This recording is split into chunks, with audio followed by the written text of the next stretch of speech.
Hello dearies, it's Wednesday. It wasn't that eventful of a week, so that should be easy to keep it short.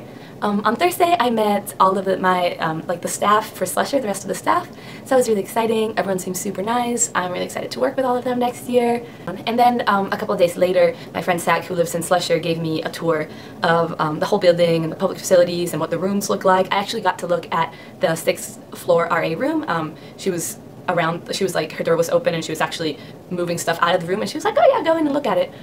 So yeah, it's pretty small. It's almost like half the size of my current room, so it's definitely going to be a lot smaller, and a whole wall is taken up by closets and things of the sort, so it's going to be a lot less wall space. But I'm still really excited. You know, probably eventually I'm going to have the whole room to myself, so then I'll have a lot more opportunity to decorate and make it awesome. And when there's 2 of us, I'm going to see if my roommate's willing to bunk the beds, because that's what Zach did with his room, and it clears up a lot of floor space. And the room actually doesn't seem that small when you have your beds bunked. So yeah, that's my Slusher updates of the week.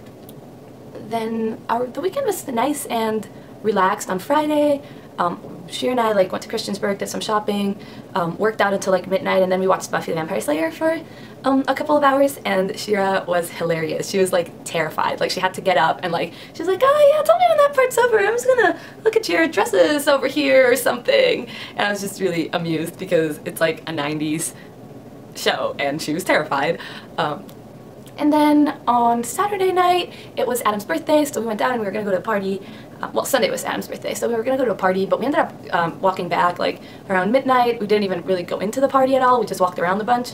Not in an annoying sense, just it was a nice walk. It was nice weather and everything. So yeah, it was midnight and I was back home and I was like, I don't really want to go to bed. And Mark Jones was DDing that night, and he had said hey, you know, I'm up for a cookout run. I was like, cookout sounds pretty good right now. So I called him up and I was like, hey, are you busy right now? And he was like, nope, haven't had a single call tonight. And I was like, do you want to go to cookout? And he was like, yeah. So we went to cookout from midnight to 2 a.m. and had their amazing and very well-known milkshakes. They have the best freaking milkshakes. And just hung out. So also very chill Saturday night, but pleasant. And then on Sunday I went to Easter service at the Dwelling Place, and it was so great. They had all these, they had a bunch of dances choreographed to praise and worship songs, and it was just so beautiful. I really, really loved it. And then they had this cross in the middle, and it was covered in this net, and when you got in, you got this little paper flower, and you had to attach something to it that you wanted to you know, give up to the cross, and then you went up and put it on there on the net, and so at the end the cross was completely covered in paper flowers, and it looked beautiful. But yeah, very, very nice service. And then I went for a little while to a Chi Alpha cookout that there was.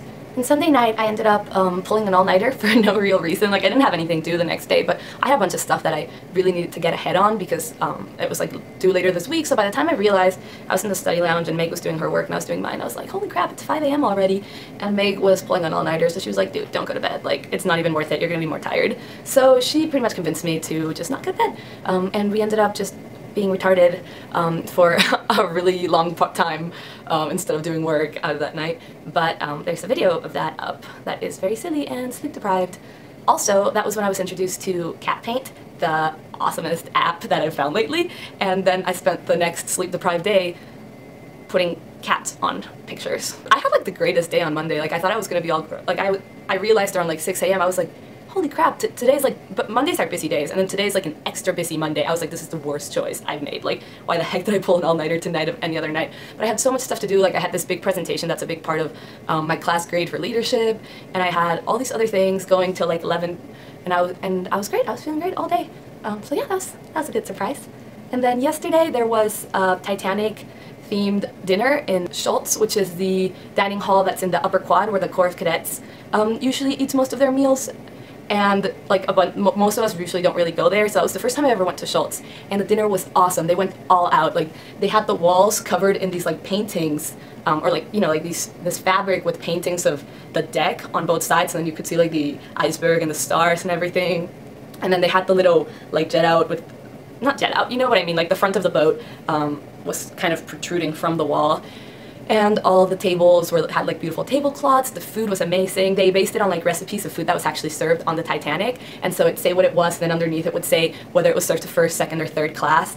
And then also when you got there, you got a boarding pass as you entered, and your boarding pass had information of one of the passengers, so you were one of the passengers that was actually on the Titanic. I was Miss Margaret B. Hayes, and I was actually first class. I was the first person to get on a lifeboat, and I took responsibility of 2 orphan children whose parents couldn't be found anywhere during the whole drama. So I got a pretty cool character, particularly because she survived. A lot of people, like, it was like, you did not survive.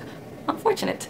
But yeah, it was interesting, and the food was delicious. I really, really enjoyed it. There was duck, and I didn't have time to try the duck, which was sad, but the whole thing was awesome. And Adam made a funny observation. He was like, it's kind of ironic that we're in engineering school having a dinner based off of an engineering failure. But it was cool, and a lot of people actually dressed up. Like, all the people that were going around, like, giving you canapés and sparkling cider were dressed in tuxes, and a lot of girls dressed in, like, floor-length dresses.